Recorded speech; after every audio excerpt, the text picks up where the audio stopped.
जय माता दी, हर हर महादेव। आज आपको सुना रहे हैं हम कौन किसके भाग्य का खाता है और कौन किसकी वजह से खाता है। एक छोटा सा गांव, वो गांव बड़ा खुशहाल था। उस गांव में एक छोटा सा परिवार रहता था और उस गांव में 5 बेटी थी। मतलब उस परिवार में 5 बेटी थी और एक पिता और एक माँ थी। तो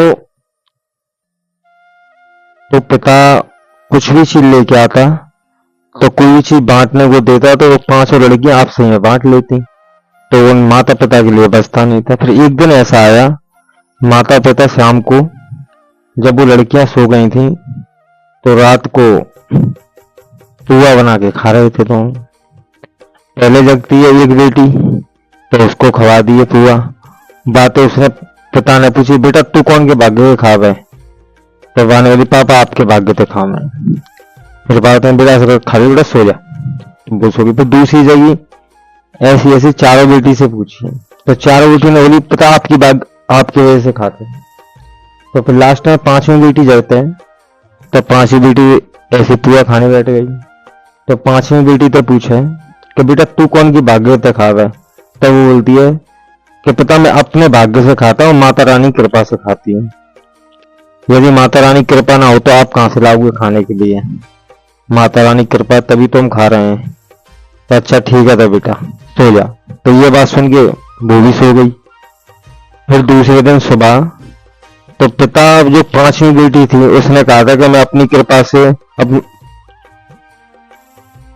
अपने माता रानी कृपा से और अपने भाग्य खाते हैं। तो पिता उस लड़की को लेके जंगल में चला गया कि चल बेटा तुझे घुमा के लेके आता हूँ। तो पिता उसे लेके गया। तो उसने क्या कहा कि बेटी तू ऐसा कर, तू इस कुआ पे बैठ जा। एक कुआ हो तो मैं वो कुआ पे बैठा दी। अब बैठा के उसने क्या करा, एक कंबल था तो कंबल की झाड़ी पे टांग दिया, पेड़ वगैरह पे टांग दिया। अब बेटी सोच रही कि पापा तो चलो इस सामने ही तो बैठे, ला बैठ लो। अब संध्या होने को आई। अब संध्या होने को आई तो अब पिता तो गलत चले गया टांग के नहीं कि जी अपने भाग्य को खावे और माता रानी कृपा से खावे। तो ला देखे माता रानी खवा गई है जो आता है वो। अब उसने क्या करो, पिता बस बैठा रहो। अब जैसे संध्या होने को आई तो बेटी बोली कि पापा चल संध्या ही घर चले। अब पापा वो तो बोले, पापा तो घर आ गो। अब क्या करे, बेटी बेचारी रो गई अकेली, जंगल में कोई नहीं। तो फिर वो दो बेटी रो गए। फिर पापा कहा जाए, अब पापा है ही नहीं।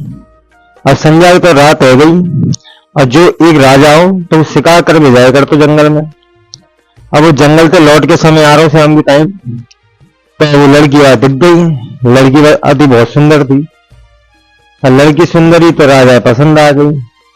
राजा भाई अपने महल में ले गो। अब महल में ले जाने के बाद अब राजा ने तो कर ली उससे शादी। अब जो पिता हथका हुआ 5 बेटी को, वो पिता हो गया बहुत गरीब, उस पर खाने तक को रोटी नहीं, काम धंधा कुछ चले नहीं उसका। तो उसने कैसे भी करके जो उसकी चार लड़की बची थी उनकी उसने शादी कर दी। अब एक दिन ऐसा आया कि उसके पिता जो कुछ जैसे चूड़ी बेचने जा रहा था, तो उसका पिता आवाज दे रहा है कि चूड़ी ले लो चूड़ी। तो बेटी बोलते हैं महल में थे कि तुम्हें पापा की आवाज ला देखूंगा पापा ही है और कोई है। तो वो ऊपर तो महल में तो देख रही कि तो पापा अपने पापा आवाज दे में कि पापा। तो पापा सुन रही, एक बार वो सोचो कहाँ मेरी बेटी तो बिन्ना खा ली होगी, जानवर ने खा ली होगी, शेर चीता तमाम बोलते जंगल में बिन्ना खा ली होगी। लेकिन फिर कोई बात नहीं, फिर थोड़ी देर पे फिर आवाज दी तो वो इधर उधर रख के एकदम महलमाऊ नजर गई। तो वो बोलेगी तो मेरी बेटी है। तो फिर वो बेटी ने बाप बुलाया ऊपर महल में, तो महल में आ वो पिता। तो फिर बेटी अपने पिता की खातिर पानी करे और फिर बेटी बाप को बोले कि पापा सब सही है? तो बाप बोले हाँ बेटा सब सही है।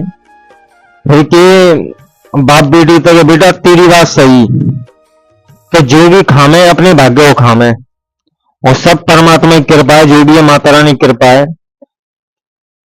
आज तेरे पर माता रानी की कृपा है जब तू महल में, और शायद ऐसा कि हम भी शायद तेरे भाग्य पे ही खा रहे।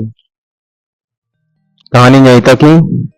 और कभी ये मत सोचना कि कोई हमारे भाग्य पे खा रहा है, जो भी खा रहा है वो अपने भाग्य पे खा रहा है।